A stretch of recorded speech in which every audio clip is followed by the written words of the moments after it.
મારું નામ જે.આર. જોશી. બચપણથી જ મને લખવા વાંચવાનો શોખ. અમારું બાળપણ ભણ્યા ત્યારે ફાઉન્ટેન પેનથી જ લખવાનું હતું. બધું પેપર્સ બધા ફાઉન્ટેન પેનથી જ લખવાના. કોલેજ સુધી 68-70 સુધી ફાઉન્ટેન પેન ચાલતી. બોલપેન માર્કેટમાં આવી ગયેલી, પણ પરીક્ષામાં બોલ પોઈન્ટ પેનની મનાઈ હતી. એટલે ફાઉન્ટેન પેન છેક 75 સુધી મારા ખ્યાલથી માર્કેટમાં વિદ્યાર્થીઓ વચ્ચે રહી. ધીરે ધીરે એ બોલિશ થઈ. પણ મારો તો બચપણથી શોખ થયો. વાર્તાઓ લખું, 11-12 મેન્યુસ્ક્રિપ્ટ લખી, એ બધી મેં ફાઉન્ટેન પેનથી જ લખી છે. ધીરે ધીરે અમદાવાદ આવવાનું થયું 15 વર્ષ પહેલાં. પછી ગુજરી બજાર ફ્લી માર્કેટમાં જતો થયો. ત્યાં સારી સારી પેન જોઈ મેં. પછી મને મારો બચપનની સ્મૃતિ બધી યાદ આવી. મારી નાની ફાઉન્ટેન પેન પણ આજે મને આદર્શ છે. મારી પાસે નથી, પણ મારા મગજમાં તો એ સ્ટોર થયેલી છે. એટલે મેં ફાઉન્ટેન પેન લેવાનું મેં શરૂ કર્યું. એમાં નઝીરભાઈએ મને એક સરસ મોન્ટ બ્લાન્કની પેન આપી, કે જે ખરેખર માર્કેટ વેલ્યુ એની 70,000 પ્લસ છે. રૂપિયા 70,000 પ્લસ.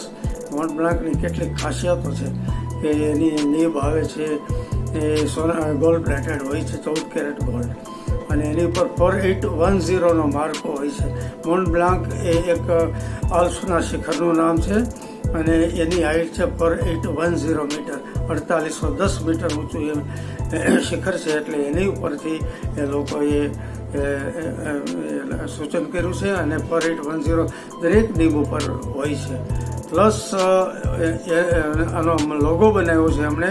મોન્ટ બ્લાન્ક ઉપર જેમ બરફ છવાયો હોય અને ષટકોણ આકારનું પેલું બંને બરફનો આચ્છાદિત શિખર, એવું એના કેપ ઉપર હોય છે. પ્લસ મોન્ટ બ્લાન્કની એક ખૂબી કે એ દરેક પેનનો સિરિયલ નંબર હોય, અને એની નેક ઉપર હોય. ક્લિપની જે નેક હોય એની ઉપર એકદમ સૂક્ષ્મ અક્ષરે લખેલો હોય, એટલે માઇક્રોસ્કોપથી જોવું પડે, પણ એ જ ઓથેન્ટિક ગણાય.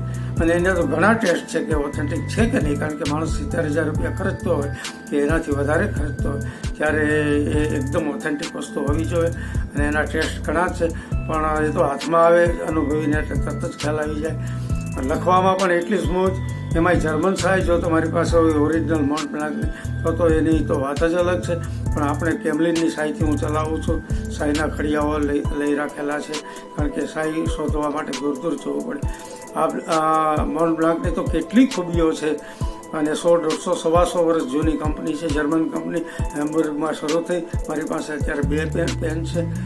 હાલ મારી પાસે 50થી વધારે ફાઉન્ટેન પેન્સ છે. એમાં જગતની સારી સારી કંપનીઓ, જાપાન, જર્મની, અમેરિકન કંપનીઓ, એમાં આપણે મોન્ટ બ્લાન્ક તો કીધું, પછી જિન્નાઓ છે, પછી લેમી છે. એ બધી સારી સારી કંપનીઓની પેન્સ છે. 50થી વધારે પેન્સ છે. બધાની હું માવજત કરું છું. બધી કિંમતી પેન્સ છે, અને પૈસાની દ્રષ્ટિએ તો કિંમતી છે જ, પણ મને ગમે છે. અપ ટુ ડેટ છે બધી.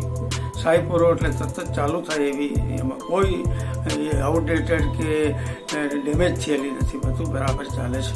મારી બધી 11 નવલકથાઓ મેં ફાઉન્ટેન પેનથી લખી છે, અને પછી પ્રેસમાં ગઈ છે, ધારાવાહિક છપાય છે, પુસ્તક આવ્યા. પણ મૂળમાં તો બધી ફાઉન્ટેન પેન છે. એટલે આજે મને ફાઉન્ટેન પેન પ્રિય હોય તો સાહિત્યની દૃષ્ટિએ છે. મને નોસ્ટાલ્જિક માણસ છું, મને બચપણની વાતો ગમે, અને એ પ્રીતિને હિસાબે મેં ફાઉન્ટેન પેન ભેગી કરી છે. ફાઉન્ટેન પેન મારી લાગણીઓ સાથે તો જોડાયેલી જ છે, પણ મારી ઇન્સ્પાયરેશન પણ છે, મારી પ્રેરણા છે. શાહી ભરેલી પેન મારી પાસે હોય એટલે મને નવી નવી વાર્તાઓ લખવાનો શોખ થાય, નવી નવી કવિતાઓ લખું, નવી નવલકથાઓ લખવાની ઈચ્છા થાય, અને ફ્લો આગળ ચાલે. આ જ હતું મારો.